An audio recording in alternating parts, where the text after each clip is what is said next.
ओम नमो भगवते वासुदेवाय। आसन सिद्धि के संपर्क में कुछ क्रियावानों ने जो शंका व्यक्त किए हैं पतंजलि सूत्र प्रयत्न शैथिल्य को बारे लेके, जैसे कि साधन पाद में सूत्र 47 में बताया गया प्रयत्न शैथिल्य अनंत समापतिभ्याम, यानी आसन सिद्ध कैसे होगा? प्रयत्न की शिथिलता से और अनंत में समापत्ति से। इसको लेके जो शंका आया है, जो लोग बोलते हैं कि प्रयत्न की शिथिलता यानी हम प्रयत्न नहीं करेंगे क्या, या प्रयत्न को कम करेंगे। और कोई पूछे हैं कि क्या इसमें बॉडी का रिलैक्सेशन का प्रैक्टिस करेंगे, या बोथ कंट्रैक्शन और रिलैक्सेशन, जैसे एनर्जाइजेशन एक्सरसाइज में कहा जाता है बॉडी को टेंस करो फिर रिलैक्स करो, ऐसे करेंगे। ऐसे बहुत सारे प्रश्न आते हैं क्योंकि ये प्रयत्न शैथिल्य शब्दों को ठीक से समझा नहीं गया। इसको समझने के लिए पहले उसका पूर्व सूत्र को लेना पड़ेगा, फिर पर सूत्र को लेना पड़ेगा। ये दोनों को लेके समझना पड़ेगा। जैसे कि 46वां सूत्र में बताया गया आसन के बारे में, इसकी स्थिर और सूक्ष्म आसनम। आसन क्या है? जो शरीर को स्थिर कर देगा, शरीर में कोई प्रयत्न नहीं रहेगा, शरीर में कोई हलचल नहीं रहेगा, निश्चल हो जाएगा सब जैसा और सुखपूर्वक। वो आसन का स्थिति का वर्णन है। तो ये स्थिति कैसे आएगा? नहीं करने से तो स्थिति नहीं आएगा, इसके लिए तो प्रयत्न करना पड़ेगा। प्रयत्न का अभ्यास करके उस स्थिति तक पहुंचना पड़ेगा।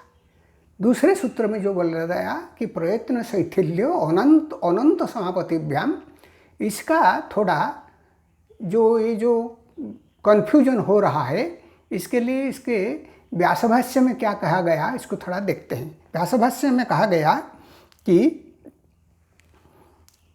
प्रयत्नो परमात्, इस बात को याद रखिए, प्रयत्नो परमात् सिद्धतासनम, यानी प्रयत्न परम से आसन सिद्ध होता है।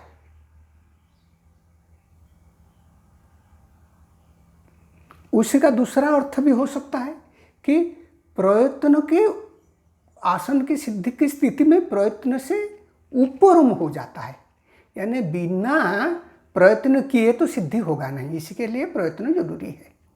यह स्थिति का बात बता रहा है, अभ्यास का बात नहीं।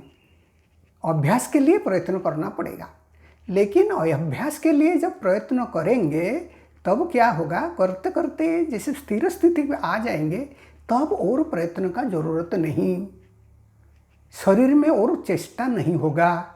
यानी स्थिति में जब आसन की स्थिति में है और शरीर में चेष्टा कर रही है, यानी आपका आसन का स्थिति आया नहीं।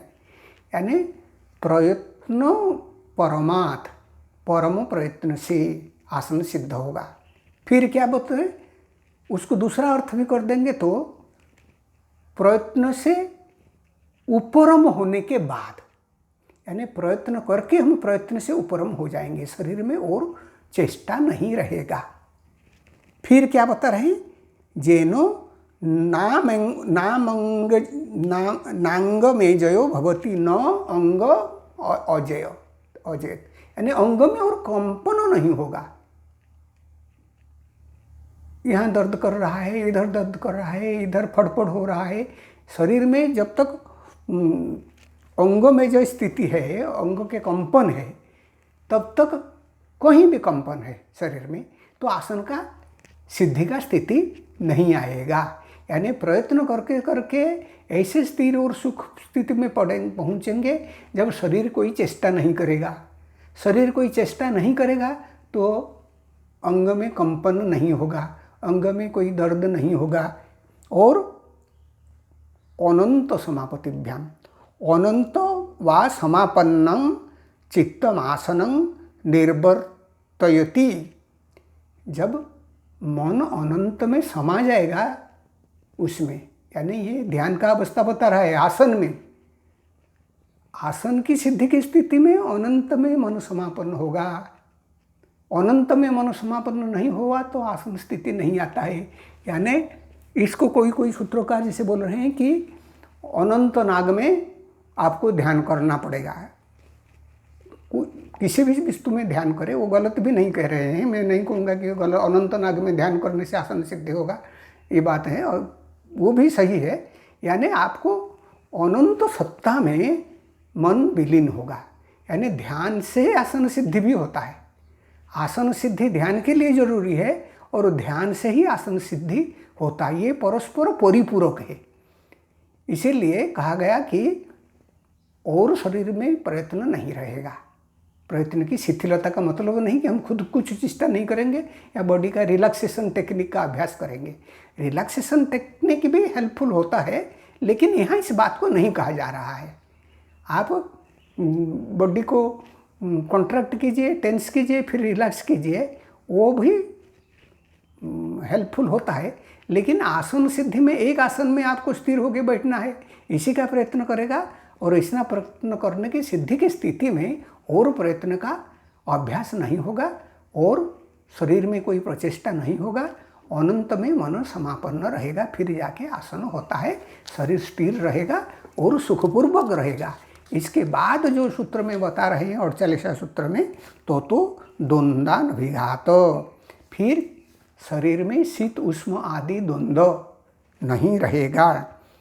इसे सप्तक शरीर में दर्द हो रहा है, ठंड लग रहा है, गर्मी लग रहा है, क्या कि जब शरीर स्थिर रहता है, मन स्थिर रहता है, फिर शरीर ये सब जो बाह्य इंद्रिय जनित जो द्वंद्व है, इन द्वंद्व से परे चले जाता है। यानी ये आसन का सिद्धि भी एक ध्यान का स्थिति है और इसीलिए अनंत समाप्ति शब्द का व्यवहार कहा गया।